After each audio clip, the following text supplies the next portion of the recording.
good morning. This is Mira from Baah. We're back at the Baah house. I'm here with my good friend Linda. Hi, Erin.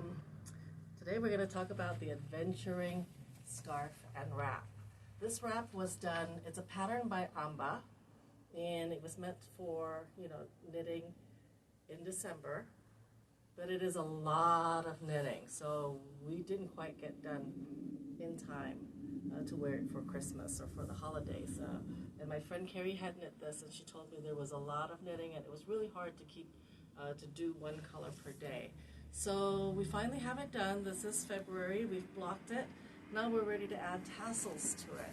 So today we're going to talk a little bit about tassels. Linda's going to show us how she does her tassels. So go right ahead, Linda. So what you're going to do is you're going to you can get a cardboard here, and then on these tassels here, what we did is we wrapped it around 5 times. So what you're going to do here is you're going to come over here, and you're going to make sure you have your yarn here at the end. It's a little bit off, and then you're going to wrap it around until you have 5 on each side.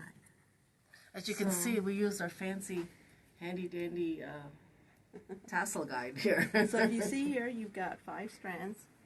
See here, you have 5 strands. So then what we're going to do is we're going to cut this off, and then we're going to pull this off here. I want to get this here.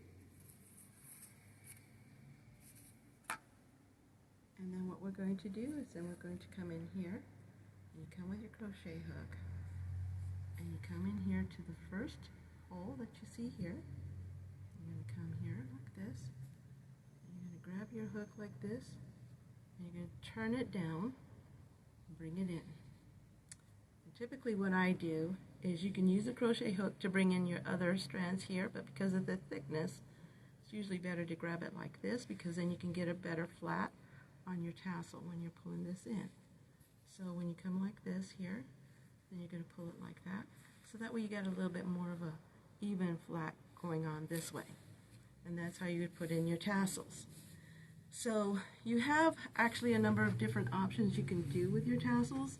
You can leave your tassels like this, and of course you're going to cut them to the length that you like. But another way that you can do this to accent this shawl, because it's so pretty, is you can add some braiding at the very beginning of the tassels, and then you have these little fringes hanging out here. And to do that, what you would do is you would come in here and you would spread it out evenly. Now, you're going to find that you're not... First? You can cut it first. Here. I have another one here. Yes. Okay. So what you're going to do is you want to separate this. So you want to have 3 here, and you want to have 3 over here. Now you notice you have 3 strands here, 3 strands here. If you have an extra strand and you have more than 3, you're going to keep it in the center. And the reason why you're going to keep it in the center is because it's going to stable while you're doing the twist, and it makes it look really sturdy when you start to braid your tassels. Let me get that width. See? So you want to braid. You don't want to braid tightly. You want to braid very loosely, but enough that you get that texture. So you kind of go like this. Right here. I think that's about it right there. Like this here, and then once you're done here, what you're going to do is you're going to take this and you're going to come in and you're going to tie it into a knot. And when you bring this up, what you're going to do is you're going to tighten it very slowly, because you want to capture that texture there, but at the same time you don't want to make this too tight. And then you have your little texture of your braid, and it accents your shawl. Beautiful. Thank you. And once you've gotten all your braids together and your tassels together, you'll come in at the end and you'll just kind of even out all the ends of it. So we're going to do the other 2 off camera. And this, what we do with this shawl, or when we prepare these colors, is we make sure that your colors match with one another. So I know there's a lot of apprehension by buying these adventuring or these advent calendars. We don't know what colors are going to be there. No, what we do is we have 2 different colors every year. We have a bright and fun color, and then we have one that has winter tones. And they come in bags like this with a number. This one says 19, so this one says 19, so this is going to be for December 19th.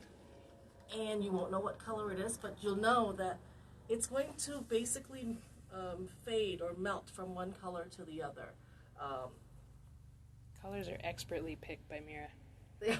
They are picked by me. They're a little bit different every year. But I encourage you to start now. Find a kit somewhere, start now, and this is going to be great summer vacation knitting. Another thing I wanted to say is, a couple weeks ago, someone had asked about my sweater. This is called the Booth Bay cardigan. It's by Hannah Fettig, and it was done in our Sonoma yarn. I think Mary had asked last week, so hopefully Mary will see this. Again, it's called Booth Bay. And just really quick, we talked about Mosaic Musings few weeks ago, and we talked about the colors that we wanted to use. Well, Linda happened to come in town. She finished her. She's my knitting hero. And look at this beautiful, beautiful shawl. We haven't blocked it yet, but she used black pearl, and she used Because I'm Happy, and this is in our La Jolla yarn. And I'll be back with you next week, and I'll show you what it looks like once it's blocked. All right, thank you for joining us. Bye. Bye.